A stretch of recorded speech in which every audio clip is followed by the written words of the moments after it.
मैं शिव हरिओम आज का सुविचार प्रस्तुत करने जा रहा हूँ, जो कुछ इस प्रकार है। धर्म वह मार्ग है जो हमें सत्य, अहिंसा और करुणा के पथ पर ले जाता है। यह वह शक्ति है जो हमें एक सार्थक जीवन जीने में सक्षम बनाती है। मैं इसे पुनः दोहराता हूँ। धर्म वह मार्ग है जो हमें सत्य, अहिंसा और करुणा के पथ पर ले जाता है।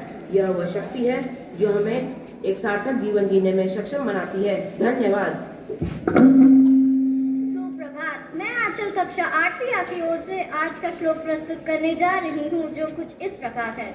सत्यम ब्रूयात् प्रियम ब्रूयात् ना ब्रूयात् सत्यम अप्रियम प्रियम च नानृतं ब्रूयात् एषः धर्म सनातनः। अब मैं आरव को इस श्लोक का अर्थ प्रस्तुत करने के लिए बुलाना चाहती हूँ। सुप्रभात। मैं आरव एक तरफ से आज के श्लोक का अर्थ प्रस्तुत करने जा रहा हूँ, तो कुछ इस प्रकार है। सच बोलना चाहिए और प्रिय बोलना चाहिए, लेकिन ऐसा सत्य नहीं बोलना चाहिए जो किसी को अप्रिय लगे।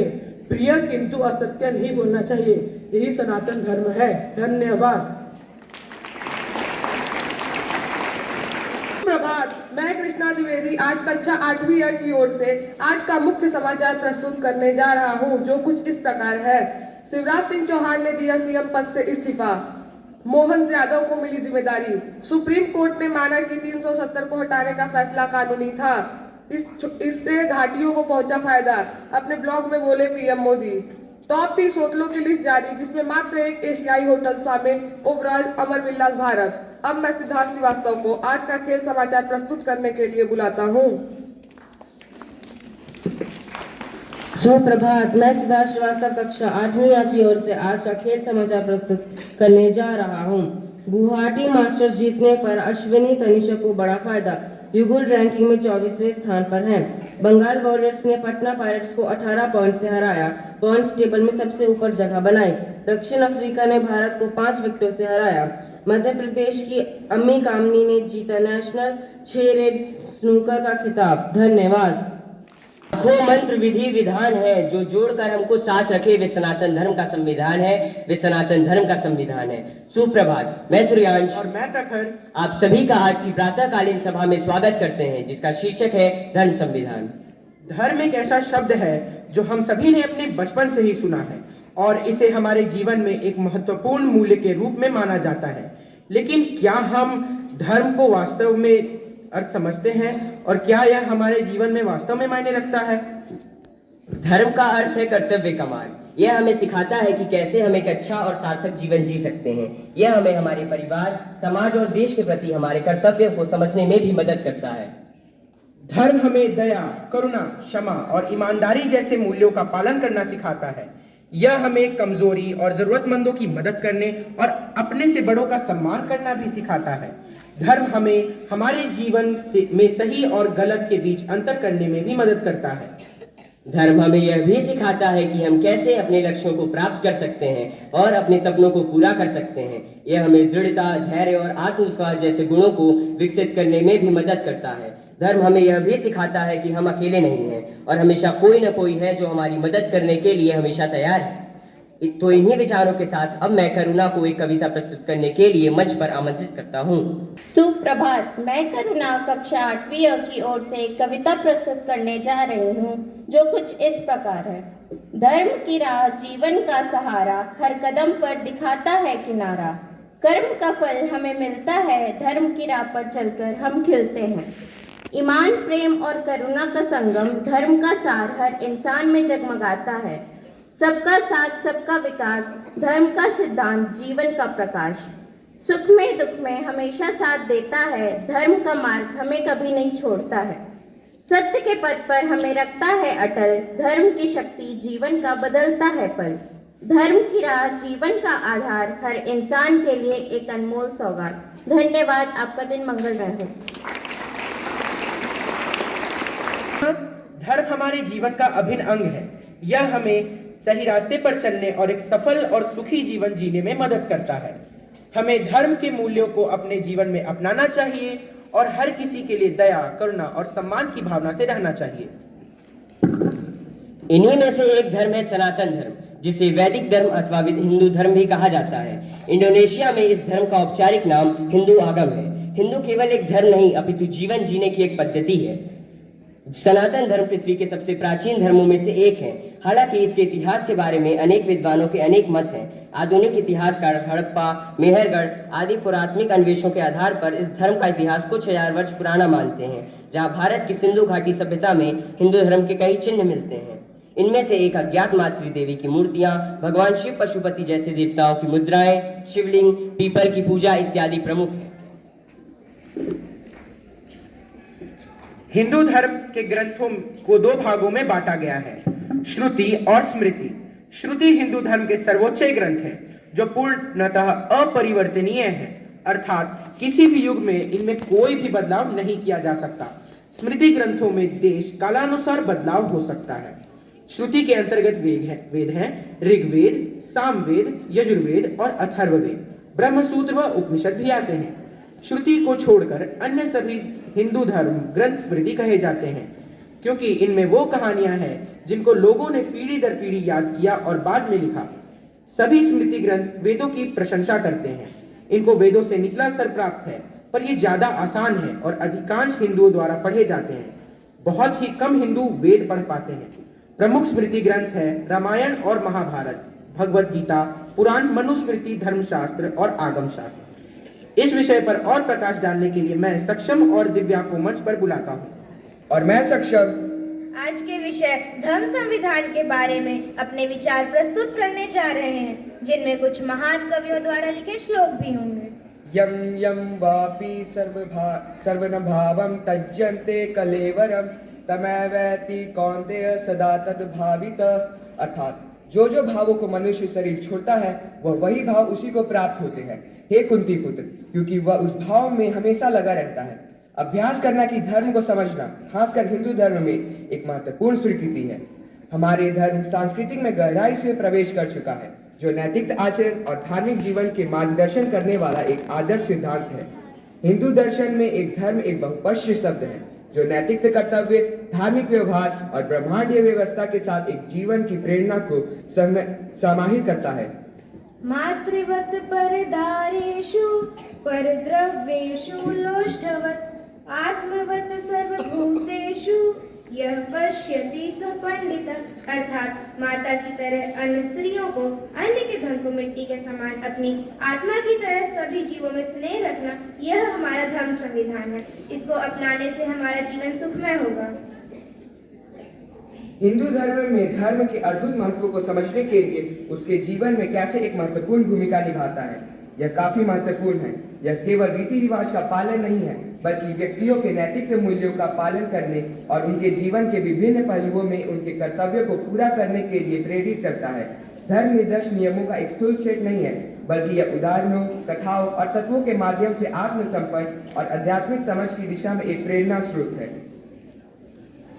यत्र नार्यस्तु पूज्यन्ते रमन्ते तत्र देवता।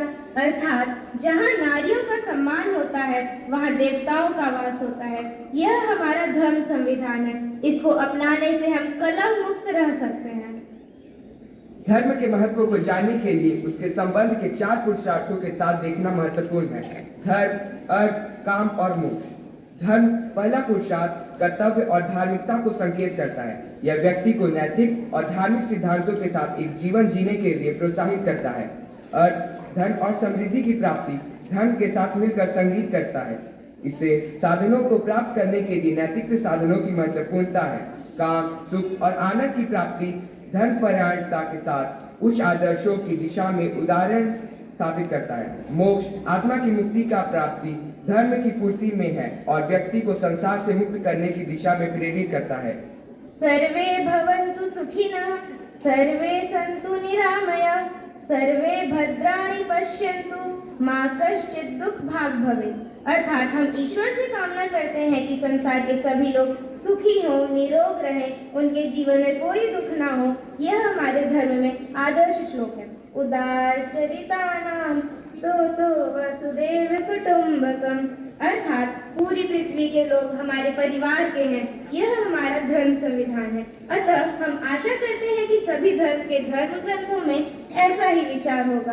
क्योंकि हम एक समाज में रहते हैं तो सबका विचार मिलता जुलता होना चाहिए, जिससे सबका जीवन सुखमय व्यतीत हो। कर्मण्येवाधिकारस्ते मा फलेषु कदाचन मा कर्मफल हेतुर्भूमाते संगोवश्य कर्मणि। अर्थात तुम्हारा कर्तव्य कर्म करने में है, परंतु कभी भी फलों में आसक्ति न रखो और कर्म फल हेतु मत बनो और न ही कर्म में आसक्ति रखो। हमारे धर्म संविधान यह कहता है कि अगर आप कुछ अच्छा कार्य करते हैं तो आपको उसका परिणाम भी अच्छा मिलेगा। धर्म की महत्वपूर्ण भूमिका को समझने के लिए धर्म को कर्मयोग, भक्ति योग और ज्ञान योग के साथ जोड़ना महत्वपूर्ण है। कर्म योग में व्यक्ति को अपने कर्मों का निष्काम भाव से करने का आदान प्रदान किया जाता है, जिससे वह धर्म का पालन करता है और फल की आशंका से मुक्त होता है।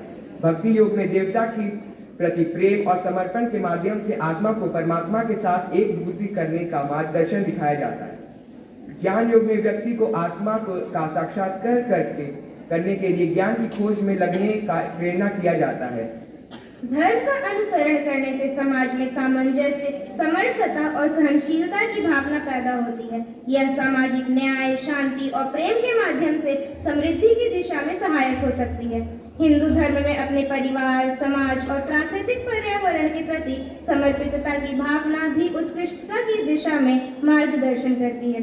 समाप्त करते समय मैं यह कहना चाहूंगी कि धर्म का महत्व इसे एक अद्वितीय, सर्वग्राही और संरचित सिद्धांत बनाता है, जो व्यक्ति को अपने जीवन को मौनी, आदर्श और उद्दीपन का स्रोत बनाए रखने का आदान प्रदान करता है। धन्यवाद।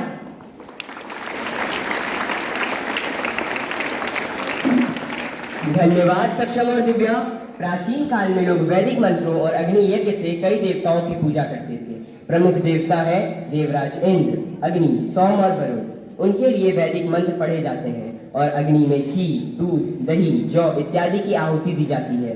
भारत एक विशाल देश है, लेकिन उसकी विशालता और महानता को हम तब तक नहीं जान सकते हैं जब तक उसे देखेंगे।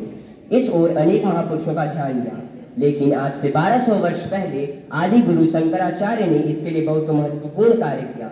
उन्होंने चारों दिशाओं में भारत के छोरों पर 4 पीठ स्थापित किए। उत्तर में बद्रीनाथ के निकट ज्योति पीठ, रामेश्वरम में, दक्षिण में के निकट श्रृंगेरी पीठ, पूर्व में जगन्नाथपुरी में गोवर्धन पीठ और पश्चिम में द्वारका पीठ। ये चारों पीठ 4 धाम कहलाते हैं। धार्मिक स्थलों में अयोध्या, मथुरा, वृंदावन, 12 ज्योतिर्लिंग, 51 शक्ति पीठ भी शामिल हैं। लोगों की मान्यता है कि जो इन तीर्थ स्थानों की यात्रा कर लेता है उसका जीवन धन्य हो जाता है।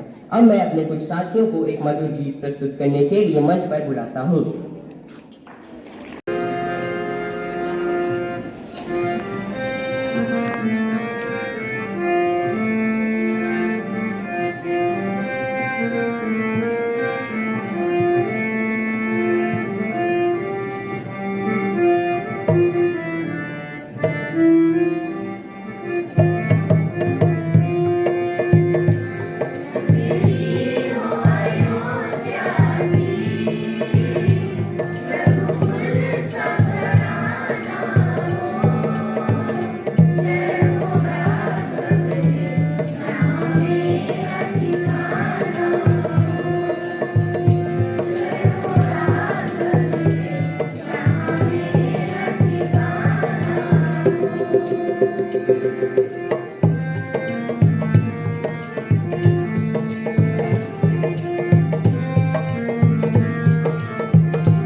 Thank you, children of class 8A,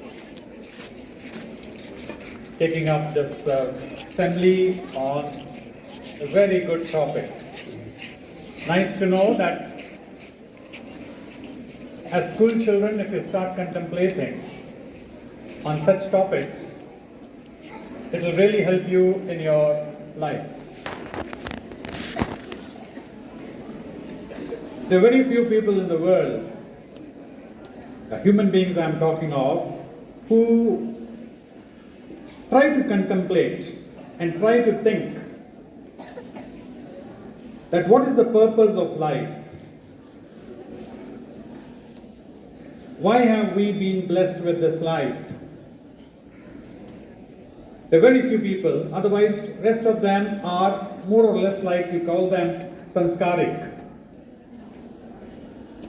They live to eat, grow and die, to be born again. Okay, the cycle continues. Take birth, eat, live, sleep and then die. But can that be the purpose?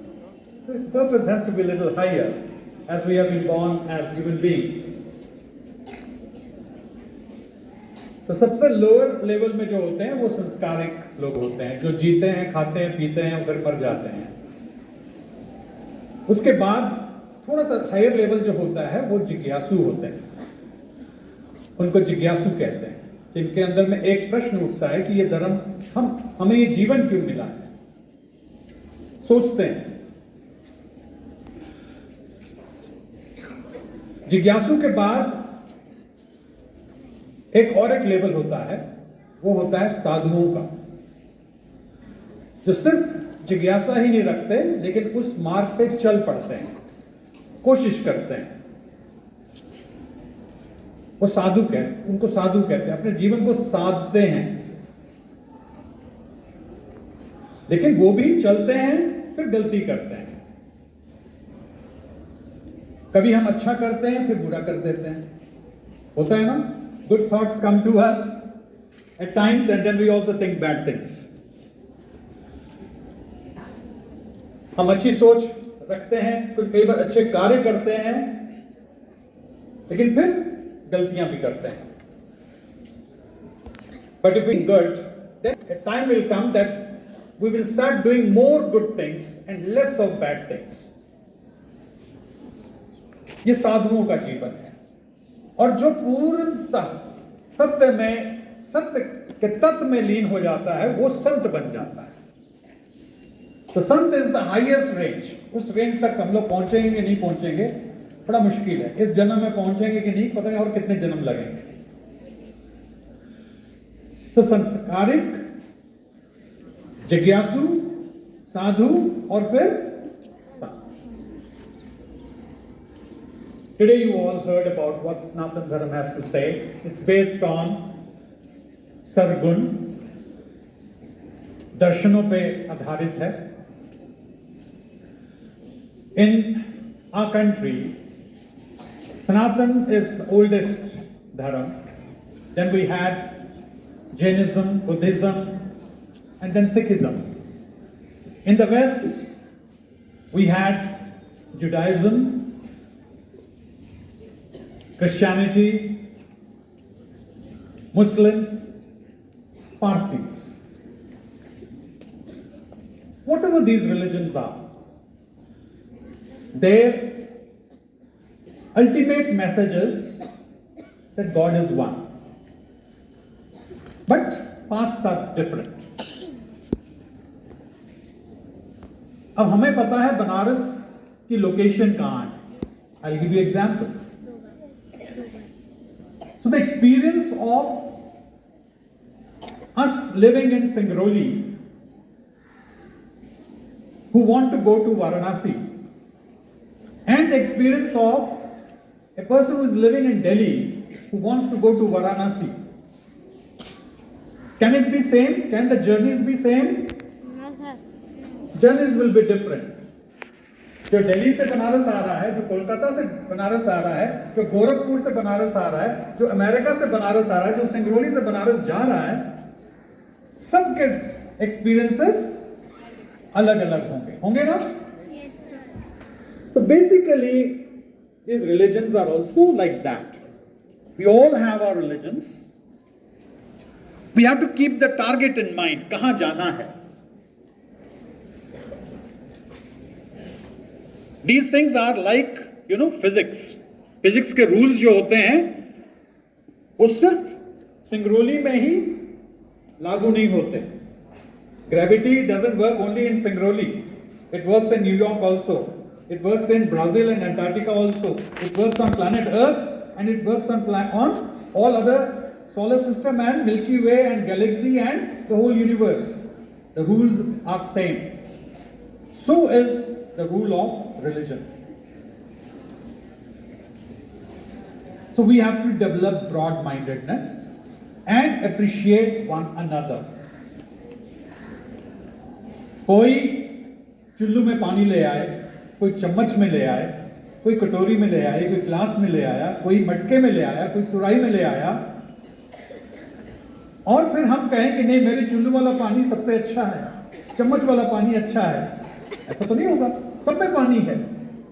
पानी की quality हमें देखनी है, पानी की ओर ध्यान देना है. If we learn that, then we'll start growing. We need to appreciate, we need to think good for others. कहते हैं आप अपनी बुद्ध है जितनी बरनत पेन पेन तू ही देती. Whatever intelligence we are blessed with, we think accordingly. हमारे बर्तन जैसे होते हैं हम उसी में अपने आप को भरते हैं. बर्तन अलग अलग हो सकते हैं लेकिन अंदर के पदार्थ, अंदर का पानी जो है वो सेम है. ये हम सबको समझना है.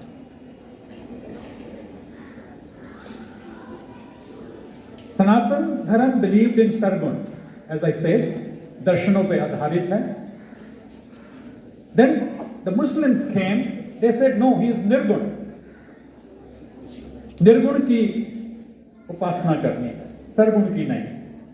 They didn't believe in the Murti Puja.